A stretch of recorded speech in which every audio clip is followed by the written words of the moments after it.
Bienvenue à notre webinaire des soins maternels et néonatals sûrs et respectueux pour les Premières Nations, les Inuits et les Métis.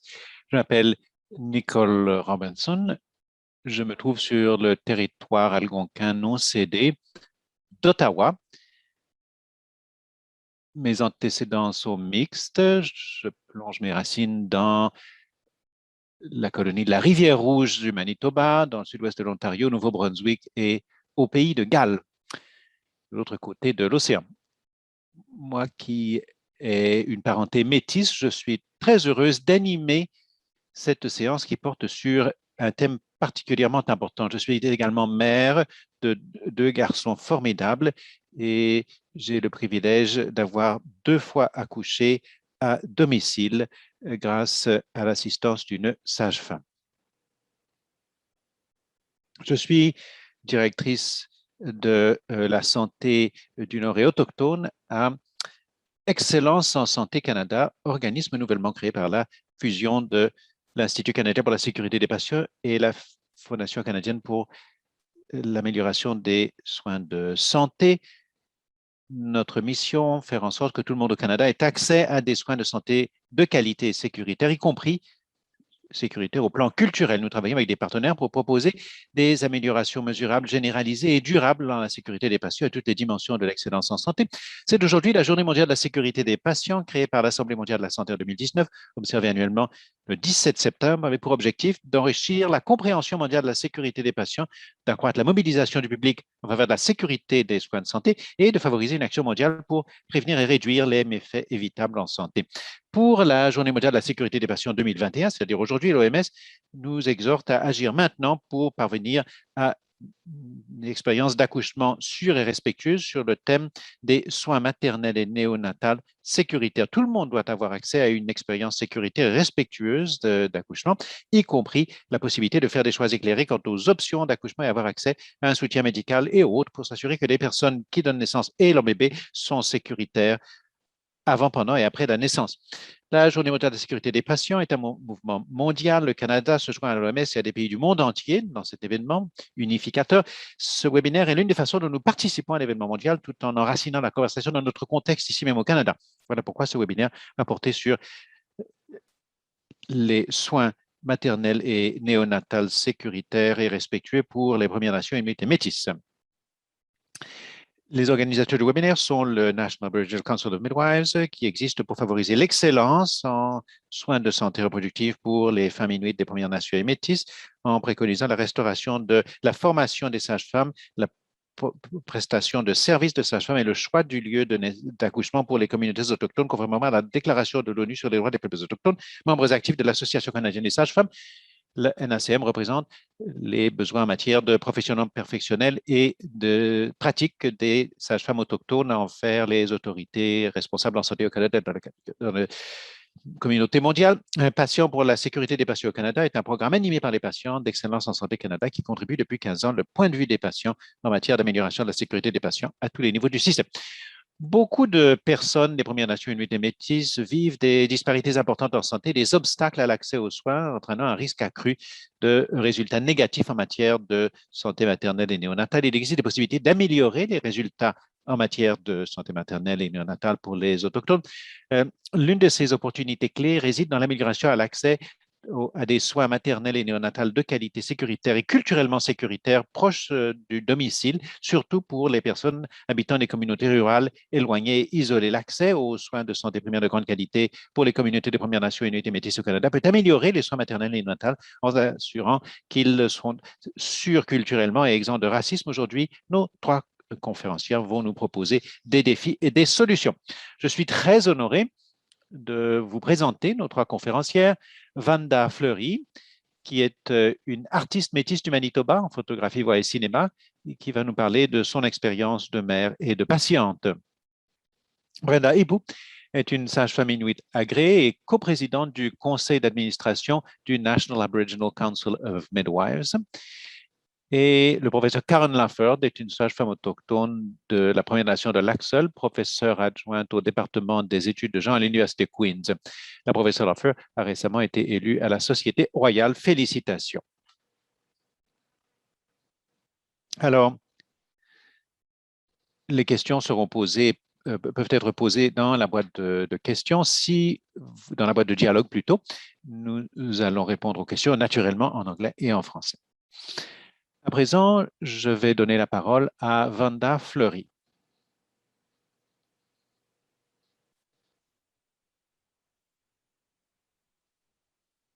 Bonjour. La raison pour laquelle je veux partager mon expérience, c'est de décentrer les systèmes qui minent la sécurité maternelle et néonatale, surtout pendant l'accouchement. Il est important qu'en tant que belles autochtones, nous racontions nos histoires et nous remémorions ces récits qui deviennent des lignes de vie permettant à chacun d'entre nous de donner voix à nos expériences personnelles et diversifiées. Mon récit explore le racisme anti-autochtone, la sécurité des patients, la justice en santé par ma relation avec la souveraineté en accouchement et la prestation de services de sage-femme. Je vais évoquer l'injustice, l'habilitation et l'intuition comme thèmes émergents dans mon parcours. Au cœur de mon récit, les méfaits que j'ai subis en accédant aux services de santé occidentaux pour la naissance de mon premier enfant en 2013 à l'hôpital de Winnipeg. Ça a été considéré comme une grossesse normale et un bébé en santé a été est né de façon naturelle. Mais j'ai vécu des problèmes associés à la médicalisation de la naissance et j'ai vécu un racisme anti-autochtone. Je suis métisse, mon mari de Première Nation et en tant que famille autochtone, je pense que les perceptions négatives à notre égard ont eu un impact direct sur la qualité des soins que nous avons reçus. Plusieurs études transversales soulignent le caractère insidieux du racisme et son association avec les méfaits que les personnes autochtones subissent dans le système de santé. Selon Philip Speck et d'autres chercheurs, je cite, le racisme est souvent subtil, implicite dans les actions, les attitudes et le manque de considération de prise en compte d'éléments comme la sécurité et le confort d'autres personnes jugées non méritantes. Fin de citation. Je n'avais jamais donné naissance auparavant, mais je suis arrivé à l'hôpital croyant que j'aurais un espace et une intimité pour les transformations physiques de mon corps. Je supposais que je serais traité avec respect par les professionnels de santé. Plutôt, j'ai vécu un manque de compassion, ma dignité a été violée et mon travail est devenu un spectacle public. Ma poche des os s'est rompue à 2 heures du matin et à 5 heures, nous étions au bureau d'admission du triage obstétrique. J'ai suivi la suggestion de l'infirmière de marcher. Après 3 heures, l'intensité de mes contractions ont augmenté. J'ai eu des difficultés à remonter jusqu'au troisième. J'ai décrit les changements à l'infirmière. Elle semblait irritée. Sa réponse, c'est que je devrais m'habituer parce que c'était mon premier travail et de continuer à marcher. J'ai été éconduite sans réelle consultation ni examen physique. J'avais un test GBS positif et j'avais donc un, une intraveineuse dans mon bras. J'étais pleine de crainte. Le seul espace privé que je pourrais trouver, c'était des toilettes publiques à côté du café du coin. Je me rappelle très, très bien la poubelle qui débordait. J'y suis resté quelque temps pour reprendre mes esprits. Mon corps me disait de pousser et en réponse à cela, j'éprouvais la panique. Si j'avais suivi ces conseils, le bébé et moi-même aurions pu subir des lésions sans compter les risques au plan de la santé d'un accouchement dans une toilette publique. Entouré de travailleurs de santé, d'infrastructures, de tout ce que la médecine occidentale aurait pu offrir, nous étions isolés. Nous avons demandé de l'attention médicale encore une fois et enfin, nous avons eu un espace entouré de rideaux près du bureau. Je n'ai été examiné qu'après 30 minutes. Je me sentais découragé. Ma résilience s'estompait parce que j'avais l'impression qu'il demeurait encore un processus très long. Il me semblait que j'étais dans une spirale. L'intensité me donnait la nausée. Mon mari chronométrait les contractions, 90 secondes, et je lui ai demandé, en désespoir de cause, de défendre nos intérêts. Il est revenu au bureau et il a exigé de l'infirmière une évaluation. Elle n'a pas tâché de cacher son irritation et a réalisé un examen physique, mais tout à coup, elle a dit, en changeant de ton, vous êtes à 10. Je n'oublierai jamais le son des papiers s'envolant les portes de l'unité de travail et d'accouchement sont ouvertes et l'infirmière en chef m'a emmené dans un fauteuil roulant. Moins de 20 minutes plus tard, mon bébé était né. L'équipe de ce côté-là nous a traités avec compassion et respect, en contraste aux soins que nous avons reçus au niveau du triage. Il n'y a pas de délai universel pour la naissance. Je suis passé de 1 à 10 cm de dilatation en 4 heures. Le processus de chaque femme est différent. Nous n'avons jamais reçu d'excuses ni même de reconnaissance de cet échec des soins de santé. Quand les soins de santé axés sur les patients auraient dû être au cœur de l'action du système, je me sentais pas en sécurité, invisible et exposé. Il y a eu des impacts à long terme. J'éprouve un sens profond d'injustice. J'évite généralement le système médical occidental et j'éprouve des sentiments d'anxiété lorsque je suis au contact de professionnels de la santé. J'ai également pris conscience d'une tendance troublante en matière de santé maternelle. Lorsque j'ai partagé ce qui s'est produit, j'ai reçu des réponses visant à intimider. Bon, le bébé est sûr et sain, c'est tout ce qui compte, oubliez cela. Non seulement me suis-je senti dévalué en tant que femme autochtone, mais je me suis senti ignoré comme mère, exprimant sa colère et sa douleur. Il est nécessaire de prendre la parole pour détricoter les systèmes d'oppression. Ces récits doivent être entendus et hélas, beaucoup de femmes ont des expériences spéciales. La prévention va de pair avec la justice en santé et j'ai recherché de façon active de nouvelles modalités pour ma deuxième grossesse. Le racisme anti-autochtone est une expérience. Ceci était en réponse à l'irrespect, à la vulnérabilité de mon accouchement dans un système occidental. Le sentiment d'impuissance était troublant pour moi. En localisant mon pouvoir, je me suis assuré que cela ne se reproduirait pas. J'ai éprouvé beaucoup de soulagement lorsque j'ai été accueilli au centre de soins, au cercle de soins dans le centre de naissance par une sage-femme autorisée qui devait être notre euh, fournisseur de soins principal pour les soins prénatals d'accouchement et dans le postpartum pour 2 grossesses. J'ai évolué en tant que mère, les besoins de notre famille ont changé, mais je ne me suis jamais senti bousculé dans nos rendez-vous. Je me sentais préparé à ce qui se suivrait et elle m'encourageait toujours à poser des questions et à partager mes idées. La relation avec ma sage-femme était basée sur le respect mutuel dans un cadre holistique, et cela a remis en question mes souvenirs négatifs de la naissance hospitalière. Ma grand-mère Gloria avait assisté à plus de 20 naissances et je me suis demandé comment cela aurait été différent si j'avais été entouré par mes tantes et d'autres femmes qui me soutiendraient. Cela m'a amené à revoir les récits de ma communauté et de ma culture sur les sages-femmes autochtones, élément essentiel de la souveraineté d'accouchement. J'ai travaillé en étroite collaboration avec ma grand-mère en recueillant des médecines et des souvenirs comme celui de sa maman Eva. Selon grand-mère, la tante était respectée pour son savoir médical et son leadership en tant que sage-femme locale. Elle n'a jamais perdu un bébé pendant toutes ces années. Mon arrière-grand-mère Eva est allée vivre avec elle en 1923 à l'âge de 5 ans et a grandi pour aider les naissances à domicile. En 1920, le père de Gloria a été accouché par la sage-femme, Madame Boyer, qui l'a frotté dans toutes les directions avec une plume d'aigle. Et le mari de Gloria, qui est né dans les plaines Welby de la Saskatchewan, la vieille croix reconnaissant sa mort célèbre également sa vie. Et on trouve gravé dans le bois les mots: elle était bien connue comme une sage-femme qui a mis au monde 400 bébés. Même quand Gloria naquit dans les années 40 à l'hôpital de Birtle, il n'y avait personne pour l'aider. Mais grand-mère Eva savait quoi faire et, comme elle l'a dit, elle s'est aidée elle-même. Ces sages-femmes métisses sont les lignes de vie de nos récits familiaux. Reconquérir le passé est essentiel dans notre lutte pour contrôler notre avenir et les récits de nos ancêtres sont renforcés par ce que nous partageons. Alors, pour célébrer leur impact, j'ai créé un espace sacré pour mes enfants dans les murs d'une chambre à coucher qui a un plafond de sauge avec diverses plantes des prairies qui décorent les murs. Les sources sont documentées dans un album noir avec des notes et des photos, y compris des instantanés familiaux de nos cérémonies honorant les placentas des enfants. Ils sont enracinés dans l'arbre de la rivière Minnewaska et un autre à Chêne sur la colline face à la rivière Assiniboine dans notre foyer familial de la vallée Uno. Symbolique du carnet de poche en cuir de la tante, relié de cuir de la tante Caroline avec le nom de tous les bébés qu'elle avait accouchés, leur famille, une connaissance de première main des détails pertinents. Les pages étaient un témoignage écrit de nos liens dans un trio de communautés, Saint-Lazare, Sainte-Marthe et Sainte-Madeleine. Certains des gardiens du savoir métis et des Premières Nations dans les communautés du Nord et rurales que j'ai connues se rappellent les petits carnets noirs remplis de renseignements généalogiques et je suis sûr qu'il y a une connexion. Il y a du bon sens qu'il serait rédigé par les sages-femmes puisque c'était elles qui accouchaient les bébés.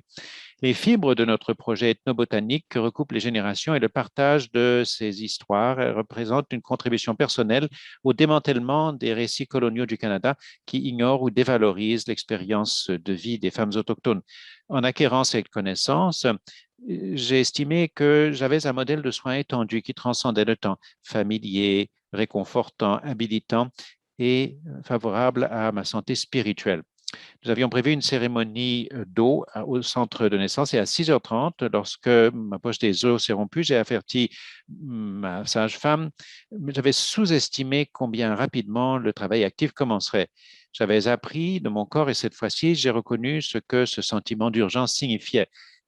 Nous sommes précipités en voiture et j'ai conclu que certaines scènes de naissance dans les films d'Hollywood ne sont pas sensationnelles.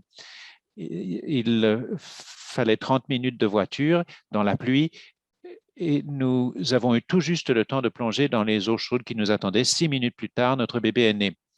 Guidé par mes mains et la voix de la sage-femme, j'ai entendu, voilà une tête. Quand vous êtes prête, vous allez rattraper votre bébé. Recevoir ma fille était une expérience profonde et maintenant un moment unique de notre récit partagé. Le bien-être du bébé et de la mère était au cœur de tout et je me suis senti validé. Son père se joint à nous dans l'eau et nous avons passé la première heure à flotter, à nous tenir les uns les autres. La souveraineté d'accouchement est un concept et une action, des choix au sujet du corps, l'environnement, le fournisseur de soins, la santé mentale et même la nutrition. Ça a changé la trajectoire de mes expériences parce que cela m'a permis d'imaginer la justice en santé selon mes propres termes. Mon travail de naissance ancestrale était en continu pendant mes 2 grossesses et j'ai pu les relier avec le jardinage et les racines de l'agriculture autochtone. J'ai été très inspiré par la communauté antérieurement connue sous le nom de Cahokia, près du confluent des fleuves Mississippi, Missouri et Illinois il y a plus de 1000 ans. Selon Gail Fritz, l'agriculture est la prérogative, la responsabilité et le domaine spirituel des femmes et filles autochtones qui maintenaient les champs. Pour moi, il ne s'agit pas de reproduire le passé, mais de revenir à des coutumes pleines de signification et aux sources récupérables du savoir des femmes autochtones qui enrichissent nos fondations culturelles, comme le tournesol. Même si beaucoup de personnes sont éblouies par cette image, l'attention à ces curviligne me rappelle le placenta. Recueillir une bonne médecine consiste à ressemer ces sources d'inspiration et à baser sur des approches du bien-être fondées dans le territoire. Me sentant en confiance dans ma 3e grossesse, j'ai fait confiance à mon intuition et j'ai choisi d'avoir une autre naissance aquatique, mais cette fois dans la sécurité et le confort de notre maison familiale. La crainte de l'inconnu s'était dissipée et je ne voulais plus être déstabilisé par la conformité à un système qui n'avait pas répondu à nos besoins.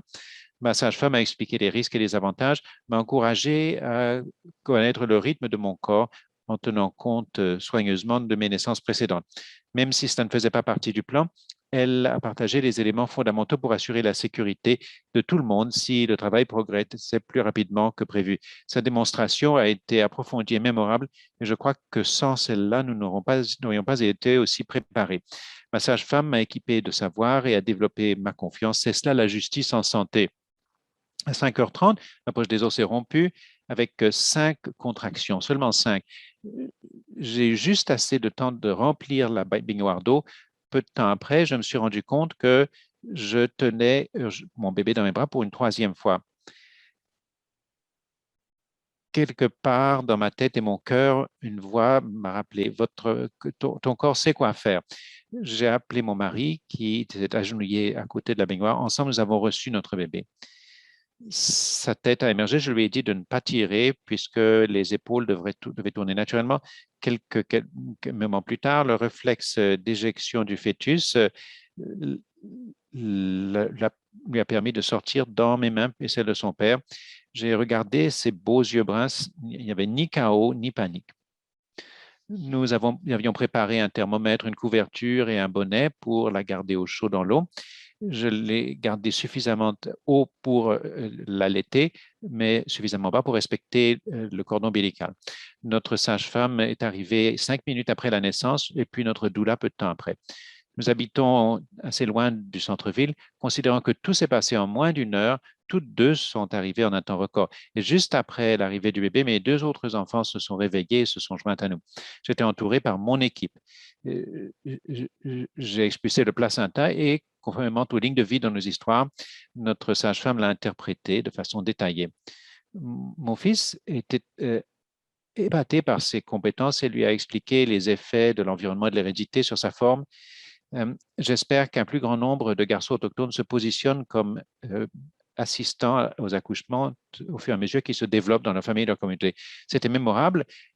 Lorsqu'il est retourné à l'école, il a dit à ses camarades qu'il avait touché un placenta et seulement après qu'il avait une petite sœur. Avec un peu d'humour, de paradoxe, j'ai trouvé la rédemption dans une autre salle de bain, mais cette fois, une salle de bain extrêmement propre et grâce à une rénovation récente, nous avions une grande baignoire. Nous y sommes restés pendant 2 heures, notre riz résonnant dans la maison. J'ai grandi dans les fêtes familiales et j'éprouvais cette dynamique ce matin-là. La sage-femme était assise à côté de la baignoire. Mon mari proposait du café et des biscuits. Mes enfants étaient heureux et même notre petit chien était là. Nous étions habilités comme famille et entre bonnes mains avec notre sage-femme et notre doula. J'éprouvais fierté et enthousiasme quant à notre retour de la naissance en famille. Je ne voulais pas que mes enfants fussent présents pour la naissance, mais je voulais qu'ils fussent à proximité. L'autonomie a créé un sentiment d'inclusion. Pour guider son esprit, ils se sont joints à mon mari pour allumer un feu sur notre terrain et ont offert du tabac. Avec une doula sur laquelle je pouvais compter de façon pratique, la naissance à domicile a été une expérience positive. En parallèle aux recherches communautaires de Jamie Sidro sur les doulas autochtones au Manitoba, elle a rempli le rôle d'une parente de grande qualité. Je lui ai donné un cadeau humble, mais je n'ai pas pu la rémunérer de façon utile. Elle a une jeune famille et l'a quittée pour être présente pour nous. En songeant aux recommandations, il serait idéal d'avoir un financement flexible, sécurisé et à long terme pour soutenir la sécurité culturelle. Proposer ces programmes et d'autres initiatives aux familles autochtones, virtuellement et en personne, c'est tellement plein de signification. Je voudrais voir la création d'un cahier, d'un film ou d'un portail en ligne qui s'ouvre sur des projets individuels, familiaux et communautaires parce que nos foyers sont des espaces sacrés, pleins d'inspiration, ce qui m'amène à la fin de ma contribution. Merci d'avoir été présent aujourd'hui.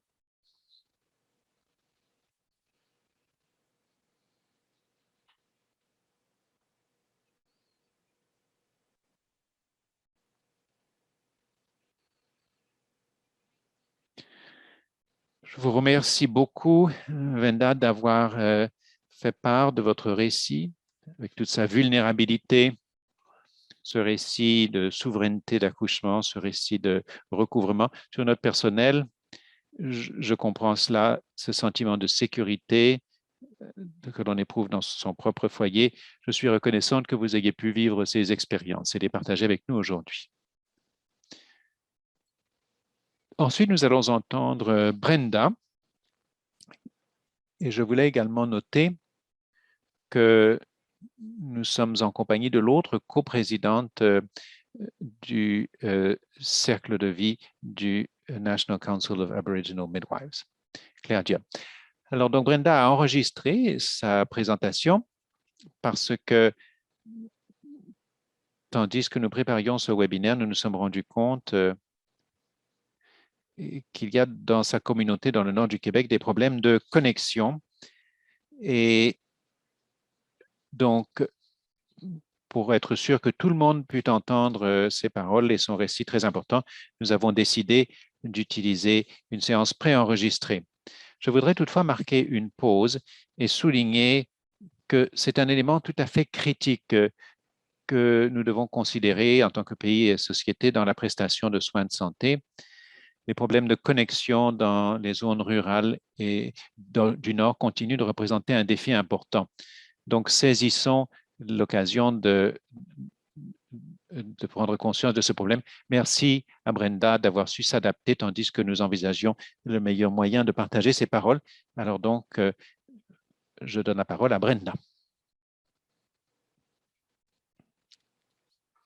Merci Nicole et merci Vanda pour votre ouverture et d'avoir partagé ces moments très importants de votre vie. J'ai appris beaucoup de choses en vous écoutant. Tout d'abord, les effets du racisme dans votre première expérience de naissance. Je vois également à quel point cela vous a inspiré la nécessité de trouver des ressources en vous-même. Et j'ai également entendu la différence que les sages-femmes ont faite lorsqu'il s'est agi de fournir une expérience sécuritaire. En tant que sage-femme inuit, je suis toujours étonné quand d'autres fournisseurs de soins primaires disent « je n'ai pas besoin de suivre une formation en sécurité culturelle, je ne suis pas raciste et j'ai suivi cette formation dans ma formation professionnelle ». Cela me plonge dans la confusion, surtout parce qu'il n'y a pas eu d'amélioration réelle dans la santé ou les expériences des personnes des Premières Nations inuites et métisses, ni une réduction dans le nombre de plaintes de racisme anti-autochtone dans le système de santé. De fait, les impacts du colonialisme sur la naissance au Canada n'ont pas encore été pris en compte partout au pays. Pour la plupart des fournisseurs de soins de santé au Canada, l'histoire qu'ils ont apprise pendant leur formation en santé n'incluait pas l'histoire coloniale des Premières Nations inuites et métisses. Ils ont acquis un modèle de santé et de médecine originaire de l'Europe occidentale. Beaucoup de fournisseurs de soins de santé autochtones, gardiens du savoir, praticiens de médecine traditionnelle et aînés complètent ce récit de leur propre point de vue. L'on commence à faire davantage d'attention à nos voix. Toutefois, beaucoup de Canadiens ne savent toujours pas qu'ils vivent dans une société injuste et que les institutions coloniales au sein desquelles ils travaillent, comme par exemple le système de santé autochtone, marginalisent et excluent systématiquement les Métis, les Inuits et les Premières Nations. Des expériences comme celle de Joyce Echequan nous rappellent du travail qui doit être accompli au sein du système de santé pour faire en sorte que les soins de santé soient sûrs pour les personnes autochtones. Donc, je suis heureuse d'être ici avec nos partenaires Excellence en Santé Canada en vue de faire entendre les voix des personnes qui reçoivent les soins, d'apprendre ce qui doit changer du point de vue des patients en vue d'améliorer les services de santé et l'expérience des personnes qui les reçoivent. Je suis originaire d'une petite ville, Inukjuak, au Québec, où j'incarne ce changement. Les sages-femmes autochtones Inuits fournissent tous les soins de santé reproductifs dans le territoire, et ce depuis 35 ans. Nous avons été les premières à ramatrier les services de sages-femmes au Canada. Nous avons nos propres centres de naissance que nous appelons maternité, avec des programmes locaux de formation des sages-femmes où nous pouvons développer nos propres sages-femmes inuites. Nous fournissons des soins et une formation dans notre langue maternelle, l'Inuktitut, et les femmes enceintes donnent naissance dans leur lieu de domicile après avoir subi pendant des années des pressions en vue de se rendre dans le sud pour accoucher. Avant la colonisation, de nombreuses générations d'Inuits vivaient une existence nomade, parcourant le territoire au fil de la chasse saisonnière. Dans les années 1950, le gouvernement du Canada a obligé les familles à s'établir dans des communautés permanentes. Les pensionnats ont été créés et le projet colonial visant à séparer les familles autochtones de leurs enfants a commencé. En outre, de nombreux services de santé, y compris l'accouchement, ne devaient être fournis que dans le sud. La politique d'évacuation du gouvernement fédéral signifiait que beaucoup de gens devaient s'absenter et voyager en avion pour donner naissance.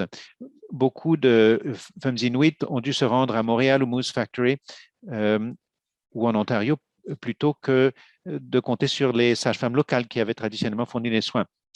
Le gouvernement a déclaré que la raison de l'évacuation des années 70 était d'améliorer les résultats des accouchements et de réduire les complications dans les communautés qui n'avaient pas d'hôpitaux et qui avaient des soins prénatals limités. Et pour les femmes inuites, cette politique a entraîné une aggravation de l'angoisse, de l'isolation et du trauma, c'est-à-dire la violence familiale, l'abandon des enfants, etc. Elles ont dû quitter leur communauté avant la date de leur accouchement. Elles ont passé des semaines loin de leur famille pour accoucher dans des cadres étrangers, entourés de médecins et d'infirmières qui ne parlaient pas leur première langue. Privées de leur famille, les femmes inuites ont vécu une fréquence accrue d'intervention dans l'accouchement, une fréquence accrue de dépression dans le postpartum, une diminution du taux d'allaitement et pour certaines même une stérilisation forcée. Les aînés inuits dans les années 1980 ont partagé leurs observations de l'impact de l'évacuation pour l'accouchement et ont revendiqué le rétablissement des services d'accouchement au Nunavik qui ont persuadé l'hôpital régional de commencer un programme de formation pour des sages-femmes inuits. Il y a maintenant 3 cliniques de maternité animées par des sages-femmes inuits dans des villages le long de la côte de la baie d'Hudson. Le rétablissement de l'accouchement communautaire. Maintenant, seulement 14% des accouchements ont lieu hors de la communauté en raison de problèmes de santé réels. 63% des naissances ont lieu dans le village de la femme enceinte, 86% avec l'assistance de sages-femmes, 75% de sages-femmes inuites. Les accouchements vaginaux spontanés sont à 97%. De nombreuses études sont publiées. Les résultats en matière de soins sont incroyables. En tant que coprésidente du conseil d'administration de l'ANSM, j'affirme que nous voulons que chaque communauté autochtone ait accès aux soins primaires. Les études ont démontré que la distance des soins a un effet sur les résultats en matière de santé périnatale. La mortalité infantile autochtone est le double, voire le quadruple de celle des nouveau-nés non autochtones. Les sages-femmes autochtones peuvent combler cet écart. La COVID a montré que les femmes et les personnes au genre divers ont connu des taux plus élevés de violence basée sur le genre dans les foyers, que les mesures prises pour maîtriser la pandémie ont réduit l'accès à des services de santé et de bien-être social essentiels, y compris les services de santé sexuelle et reproductive. Le fait d'avoir des sages-femmes autochtones dans chaque communauté autochtone est une protection pour les familles autochtones. Nous faisons beaucoup plus que simplement de recevoir des bébés. Nous fournissons l'accès au dépistage du cancer, aux vaccinations, au dépistage et au traitement des maladies transmises sexuellement. Nous proposons des moyens de contraception. Nous aidons nos jeunes pour établir des relations sexuelles respectueuses, sûres et consensuelles. Les sages-femmes sont des fournisseurs de santé relationnelle, établissant des relations de confiance avec nos clients afin qu'ils puissent accéder aux services de santé selon leurs termes.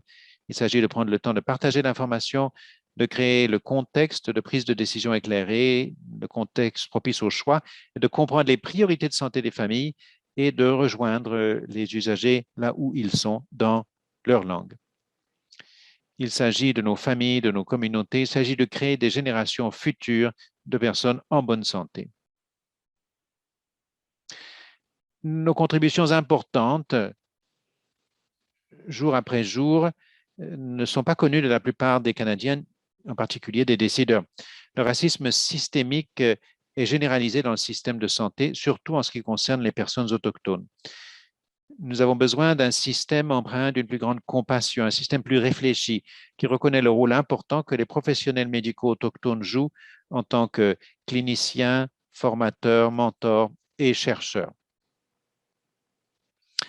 Alors que nous célébrons la Journée mondiale de la sécurité des patients, je suis très heureuse de participer à ce panel avec Vanda et Karen qui souligne l'importance des expériences de santé reproductive et de santé néonatale et la nécessité de les améliorer pour les populations autochtones du Canada.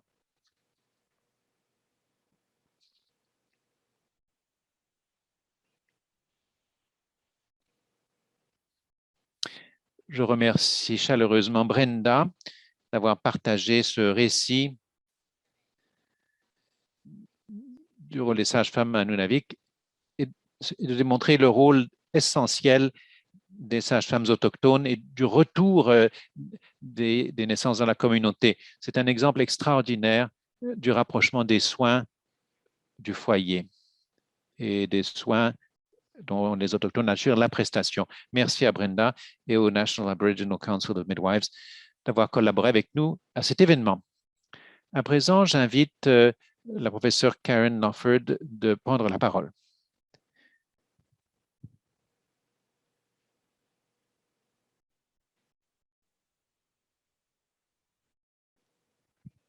Merci.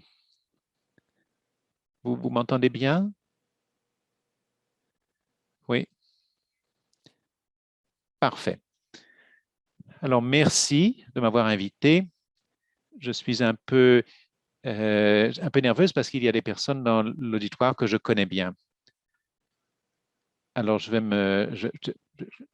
mettre une minuterie. Les paroles qui ont été partagées avec nous aujourd'hui sont très riches en signification.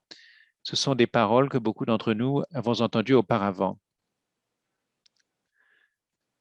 Alors, il s'agit d'ajouter un peu de profondeur à notre compréhension de la maternité au niveau des peuples autochtones. J'ai entendu Vanda évoquer un certain nombre d'éléments dans son exposé, l'idée de la conformité, la médicalisation des naissances, le fait que sa voix n'a pas été écoutée, a été rejetée, son témoignage de ce qui lui arrivait, elle a été dévalorisée. Et je crois que nous devons en tirer les leçons et nous demander pourquoi cela se produit constamment. J'ai sur ma droite un cahier. Je voudrais vraiment que ceux d'entre vous qui êtes ici encouragent. Vous devez connaître votre histoire. Vous devez savoir que lorsque le Canada a été créé en 1867, cela ne signifiait pas la fusion donc du Haut et du Bas-Canada, mais cela signifiait la mise en œuvre de la suprématie blanche et le génocide des peuples autochtones. Je crois que ce que nous avons entendu aujourd'hui démontre la valeur et l'importance des services de sages-femmes autochtones et la confiance, le soin, les données basées sur les données probantes pour parler le langage occidental. Personne ne peut contredire les résultats évoqués par Brenda. Donc, je vous encourage à poser des questions. Pour en revenir à l'histoire, en 1892, le gouvernement du Canada a spécifiquement engagé 2 obstétriciens, un mari et une femme, pour fournir des services obstétriques et des soins de maternité dans les réserves du sud-ouest de l'Ontario. C'est à ce moment-là que le gouvernement du Canada, avec les médecins, les infirmières, les sages-femmes, a commencé à s'ingérer dans les services de sages-femmes autochtones en vue de les extirper, ainsi que d'autres pratiques de santé, fournisseurs de soins autochtones. Il s'agissait d'une politique qui a été mise en œuvre dans divers aspects de la loi sur les Indiens de 1876, pas seulement au niveau des pensionnats indiens, mais également en bannissant les pratiques de santé des peuples autochtones, avec le système des réserves qui a séparé les peuples autochtones les uns les autres en empêchant les déplacements de fournisseurs de santé pour assister les personnes vivant dans les réserves. Comment les choses ont-elles changé? Comme Brenda l'a décrit, la politique d'évacuation n'est pas tellement évoquée, sauf par les personnes qui ont fait des recherches. Mais pourquoi est-ce que tous les soins de maternité, pourquoi sont-ils implantés dans le sud? Pourquoi sont-ils dans des milieux urbains? Pourquoi des accouchements de routine font-elles l'objet d'évacuation en milieu hospitalier, dans un hôpital de niveau 3, A, B ou C? Ça n'a pas de bon sens, ce n'est pas un emploi sage de nos ressources. Il me semble que c'est un effort délibéré pour faire en sorte que les sages-femmes autochtones soient décrédibilisées. Pourquoi les sages-femmes autochtones sont-elles entravées? Il y a une limitation systémique dans tous nos réseaux de santé fédéral, provinciaux et territoriaux qui empêchent les sages-femmes autochtones de se développer. C'est inacceptable. Nous devons extirper cela. Il s'agit d'une question d'équité. Il s'agit de redresser les torts parce que si nous n'avons pas de centre d'accouchement dans toutes nos communautés et que le nombre de sages-femmes autochtones n'augmente pas, il s'agit d'une oppression systémique. En fait, je soutiens que l'interférence dans le savoir autochtone en matière d'accouchement, je songe au savoir qui a été partagé aujourd'hui du personnel de santé comme Brenda, est un acte direct de génocide et de suprématie blanche. Donc, si vous ne soutenez pas le savoir des peuples autochtones ou des sages-femmes autochtones, vous contribuez directement au maintien de la suprématie blanche et du génocide de nos peuples.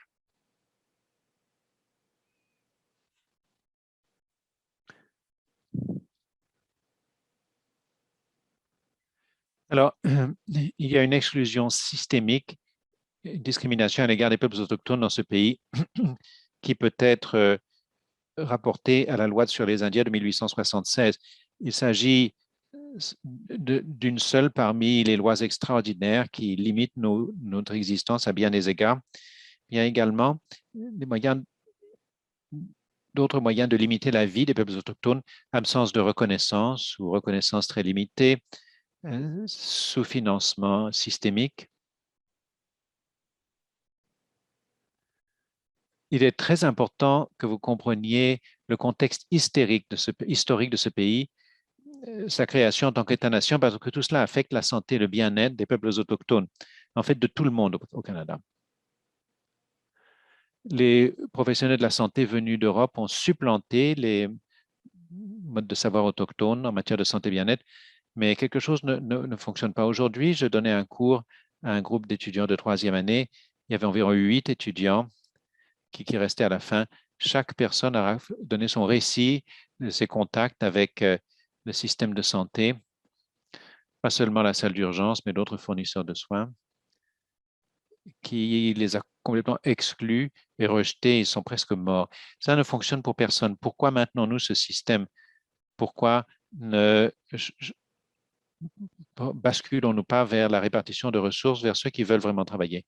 Je m'interroge sur la gouvernance du personnel de santé en ce qui concerne la portée de la pratique. Des sages-femmes autorisées ont souvent une gamme de pratiques intégrales qui est réglementée au niveau provincial et territorial. Pourquoi font-elles l'objet de limites et qui impose ces limites? Je ne comprends pas beaucoup de ces éléments, mais comment se fait-il qu'un organisme peut décider s'il y a 5 sages-femmes qui travaillent à un hôpital et pas 10? Pourquoi l'unité obstétrique peut dire ce qu'une sage-femme peut ou ne peut pas faire en dépit de sa formation? Et cela s'applique aux infirmières et infirmières praticiennes et aux médecins de famille. Donc, il y a quelque chose qui ne marche pas pour tout le monde. Et je crois que la joie que nous avons entendue à la fin de la présentation de Vanda démontre la façon dont les choses peuvent être changées très rapidement si on en a le désir. Je suis très fier de mes collègues qui ont travaillé à cette naissance parce que nous avons besoin de vous.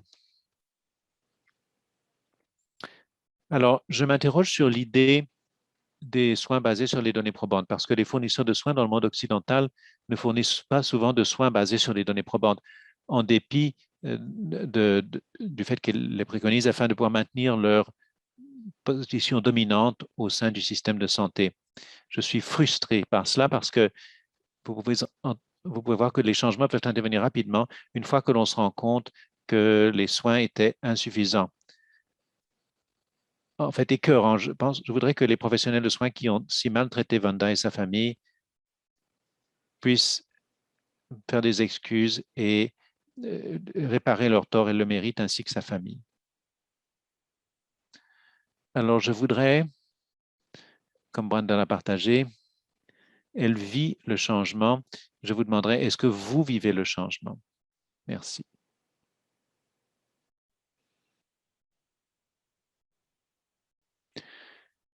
Merci, Karen. Merci de nous avoir rappelé que l'importance de comprendre le contexte historique et les structures, la politique d'évacuation des naissances, la responsabilité que nous avons de mieux comprendre tout cela. J'apprécie beaucoup que vous ayez partagé cela. Il nous reste 15 minutes. Alors donc, nous allons passer à la période de questions. Merci aux personnes qui ont posé des questions à l'avance. Si vous voulez rester à l'écran, Karen, vous pouvez être une autre. Alors donc, tout d'abord, Vanda. Vanda, bonjour. J'espère que vous pourriez partager avec nous à quoi ça ressemble les soins culturellement compétents au niveau de l'usager, surtout pendant les limitations attribuables à la COVID. Merci pour cette question, Nicole. Je crois qu'un des éléments essentiels dans les soins culturellement compétents, c'est de montrer à l'usager que vous êtes à l'aise avec la différence dans vos attitudes, vos actions, votre langage corporel. Pour beaucoup de gens, la différence est source d'inconfort et cela se voit. Les soins culturellement compétents consistent pour le fournisseur de soins primaires à comprendre que les pratiques sont spécifiques aux nations autochtones, tout comme les expériences dans les communautés, les familles, dans les milieux urbains, ruraux et les communautés éloignées. Il y a des niveaux d'interprétation personnelle. Certains clients préfèrent les protocoles traditionnels, d'autres adoptent une approche de renouvellement culturel. Mais quelle que soit la méthode qu'ils utilisent pour établir leur autonomie culturelle, il faut que ce soit reçu. Les clients peuvent avoir une profonde méfiance des systèmes de santé occidentaux en fonction de la colonisation intergénérationnelle et des expériences négatives du passé. Il faut connaître l'histoire coloniale du Canada et leur effet sur les communautés. Cela montre à vos clients que vous êtes décidé à avoir des relations authentiques avec les populations que vous servez. Donner aux usagers le sentiment qu'ils sont parmi leurs pairs, c'est très important. En fonction de la capacité de vos institutions, des navigateurs autochtones peuvent jouer un rôle important, soutenus par le savoir et les éléments d'information qui peuvent leur permettre de se relier aux programmes culturels et aux autres éléments culturels reliés à l'accouchement et à la naissance. Le client peut avoir une connexion virtuelle, donc il a accès à une connexion Internet et un ordinateur. En ce qui concerne les sentiments de sécurité et de respect, connaissez vos doulas autochtones locales. Au moment de la pandémie, ça a été parmi les premières fournisseurs de santé à passer au virtuel. Présence de parenté, leur absence serait une déception. La présence d'une doula peut aider. Montrez-leur que c'est une option et que l'on peut travailler de manière collaborée. Vous pouvez même suggérer de proposer une formation, puisque de nombreux programmes sont offerts virtuellement, même par l'intermédiaire d'une autre région. Les soins culturellement compétents peuvent être exprimés en encourageant les usagers à reconquérir le sentiment de foyer, leur sentiment d'être dans leur foyer, en reconquérant les récits. Il n'est pas nécessaire que ce soit structuré dans un programme, mais plutôt une production personnelle, créative, par exemple un album photo, un collage, une vidéo pour iPhone, un poème, un bulletin, même l'aménagement d'une chambre à coucher. Enfin, n'oubliez pas de documenter votre propre processus de croissance en matière de soins culturellement compétents. Vous pouvez partager ces souvenirs avec vos clients, ce qui vous permet de réfléchir à ce qui a bien fonctionné et la manière dont différentes initiatives ont été reçues. En traduisant la réconciliation en action, cela fera partie de vos souvenirs institutionnels dans les années à venir. Partagez également quelques ressources dans la boîte de dialogue. J'espère que cela répond à votre question.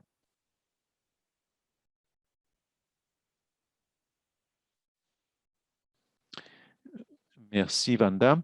Et merci d'avoir évoqué les doulas. Je vous encourage à faire quelques recherches sur l'importance et l'utilité des doulas, surtout les doulas autochtones. Il existe des données probantes montrant qu'elles peuvent améliorer l'expérience et les résultats pour les mères et les bébés. Question suivante. Malheureusement, nous éprouvons des problèmes de connexion avec Brenda, mais j'ai pu lui poser cette question à l'avance et elle a enregistré une réponse. Alors, je lui ai demandé de parler de l'utilisation des technologies numériques, qui est particulièrement pertinent puisque nous avons dû relever ces défis avec Brenda. Donc, je lui ai demandé de parler de technologies numériques dans les soins maternels.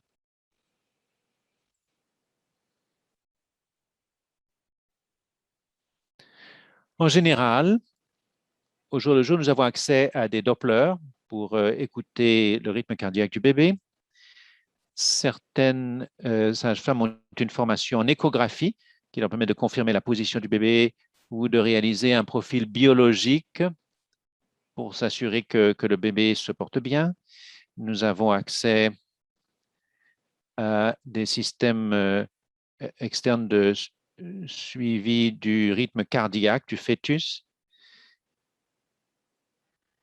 Dans certaines communautés, les sages-femmes utilisent des dossiers électroniques de patients qui permettent de documenter des visites au foyer, à la clinique ou à l'hôpital. Mais il nous faut une compatibilité entre les différents endroits afin d'assurer le transfert sans heurts des patients lorsqu'ils quittent la communauté, qu'ils y reviennent. La COVID a accru l'accès au perfectionnement professionnel sur Internet. Toutefois, les problèmes de bande passante sont bien réels dans le Nord. Beaucoup de gens n'ont pas accès à Internet à haute vitesse. C'est pourquoi je vous parle au téléphone. J'espère que cela changera en décembre avec l'arrivée de la fibre optique. La prospérité pour tous est importante parce que une bande passante suffisante peut assurer la santé et l'équité dans toutes les communautés au niveau de l'accès. Le haut débit est tellement important pour la société qu'il est considéré comme une structure essentielle, une infrastructure essentielle, surtout dans une pandémie mondiale. Ces réseaux physiques affectent directement et indirectement toute une série de conditions qui ont un impact sur les résultats en matière de santé et de vie, les déterminants sociaux de la santé. Nous avons besoin de réglementation et de politiques publiques pour soutenir toutes les communautés canadiennes, surtout les communautés rurales et éloignées, en ce qui concerne l'accès équitable et les compétences nécessaires pour l'utiliser. Merci, Nicole, et merci, Vanda.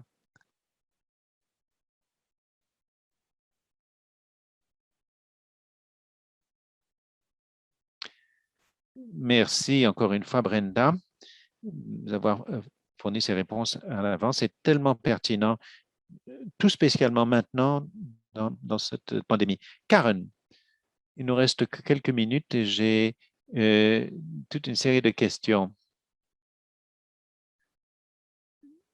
Excusez-moi, c'est une question très vaste et un temps très court. Quelles sont les mesures des résultats de ce travail important?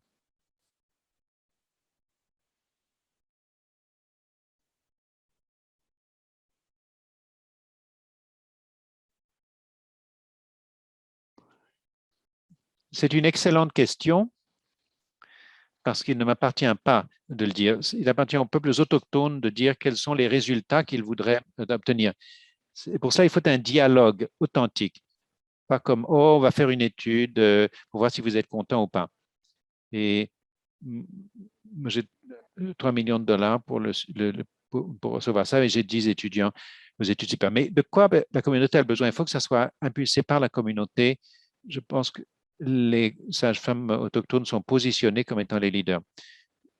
Si je comprends, je ne m'exprime pas pour toutes les femmes sages-femmes autochtones, c'est qu'elles sont là pour aider les gens à comprendre où ils en sont et ce qu'ils voudraient dans le contexte actuel et la façon dont on peut rêver d'avoir davantage au niveau de la santé, du bien-être, de nos familles, des choses qui nous permettent de rester en santé. Le changement climatique est un problème directement relié à la santé et au bien-être des mères et des nouveau-nés. Il s'agit de questions de société dont le fardeau repose sur les personnes marginalisées. Il y a un élément que j'évoquais tout à l'heure, c'était la médecine basée sur les données probantes ou les pratiques basées sur les données probantes. Nous devons faire confiance aux expériences qui sont partagées avec nous.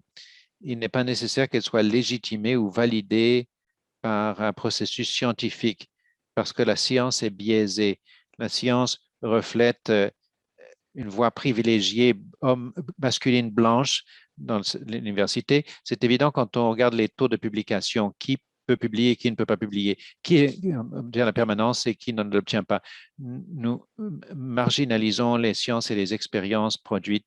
Nous savons en tant que fournisseurs de soins de santé, si vous travaillez dans la santé ou si vous avez eu des expériences en santé, vous êtes les experts à votre égard. Les fournisseurs de soins de santé sont des fournisseurs de services. Nous fournissons un service et il faut que nous agissions en tant que tels. Je parle non pas seulement aux médecins, aux infirmières, mais également aux sages-femmes. Il semble que les sages-femmes autochtones sont le seul groupe qui applique ce principe. Bon, j'ai vu quelques commentaires dans la boîte de dialogue, pas seulement à celles qui font le travail, mais en tant que système. Il faut que les fournisseurs de santé dispensent les services qu'ils ont pour vocation de fournir.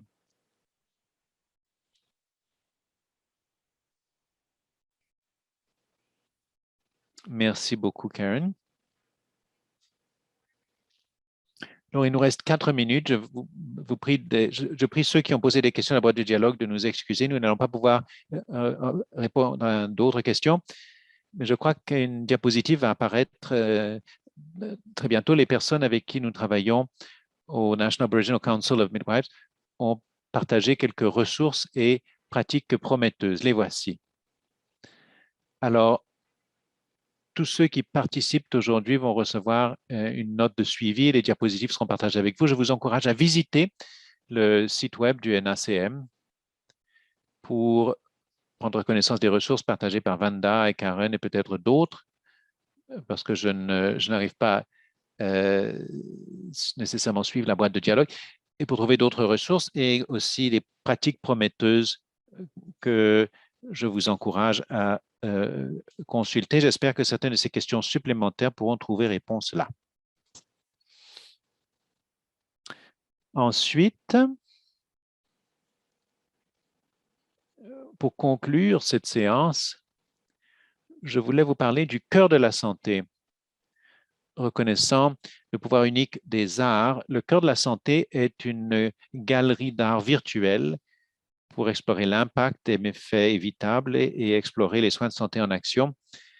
Patients pour la sécurité des patients au Canada a parrainé une nouvelle exposition dans cette galerie portant sur la sécurité des soins maternels et néonatals, où il y a plus de 70 œuvres, différents médias, y compris la peinture, la fibre optique, la poésie, la danse, la musique, créées par des artistes professionnels et amateurs. Nous allons afficher le lien dans la boîte de dialogue. Je vous encourage à visiter la galerie pour admirer les œuvres qui ont été créées. Alors donc, je vous dis merci. Merci à tous ceux qui ont participé. Je remercie Vanda, Brenda et Karen d'avoir été présentes, d'avoir contribué votre savoir et votre expérience et sur un thème extrêmement important qui, comme je l'ai dit dès le début, m'est très cher et rejoint l'expérience de ma famille. Alors, merci à tous et bonne continuation et bonne fin de semaine. Si vous avez survécu comme moi la première semaine de la rentrée scolaire, félicitations.